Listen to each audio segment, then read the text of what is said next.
భూత కల్పన కల్పిస్తూ తన సాక్షి ఛానల్లో పత్రికల్లో ప్రచారాలు చేసుకుంటూ ఈరోజు రాష్ట్ర పరువు ఢిల్లీలో తాకట్టు పెట్టే ప్రయత్నంలో జగన్మోహన్ రెడ్డి ఉంటాం సిగ్గుసేటు. ఈరోజు ఏం ముఖం పెట్టుకొని ఢిల్లీ వెళ్ళావు? రెండు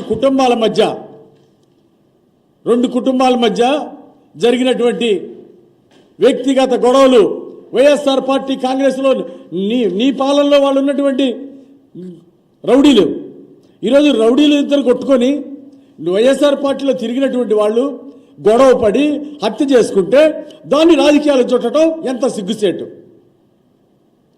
పదవి లేకుండా ఒక్క రోజు కూడా జీవించలేని పరిస్థితి వచ్చింది జగన్మోహన్ రెడ్డికి. రాత్రి నిద్ర పట్టడంలా జగన్మోహన్ రెడ్డికి. పదవి దోపిడీతో కోట్ల సంపద, ఇది జగన్మోహన్ రెడ్డికి కావాల్సింది. అవినీతితో వేల కోట్ల సంపాదన లేని నిద్ర పట్టదు ఆయనకి, అలాగే అధికారం లేని నిద్ర పట్టదు. అందుకే రాష్ట్రపతి పాలన కావాలి, రాష్ట్రంలో మళ్ళీ ఎన్నికలు జరిపించండి. ప్రజలు చీకొట్టి తిరస్కరించి చిత్తుగా ఓడించినా కానీ బుద్ధి రాలేదు. శవ రాజకీయాలు మానుకోవాలి జగన్మోహన్ రెడ్డి.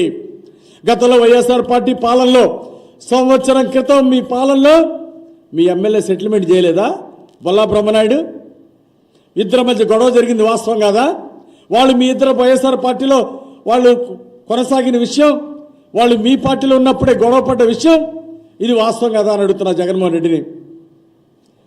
ఈరోజు ఇద్దరు వ్యక్తుల మధ్య జరిగినటువంటి గొడవల్ని, హత్యని, దాన్ని రాజకీయ రంగు పులిమి ఈరోజు దుర్మార్గంగా దుష్ప్రచారం చేస్తున్నటువంటి జగన్మోహన్ రెడ్డి విధానాన్ని తీవ్రంగా ఖండిస్తున్నా.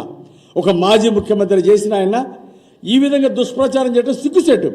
నేను అడుగుతున్నా, ఆ రోజు గతంలో వైఎస్ఆర్ పార్టీ పాలనలో 2686 హత్యలు జరిగినాయి ఈ రాష్ట్రంలో.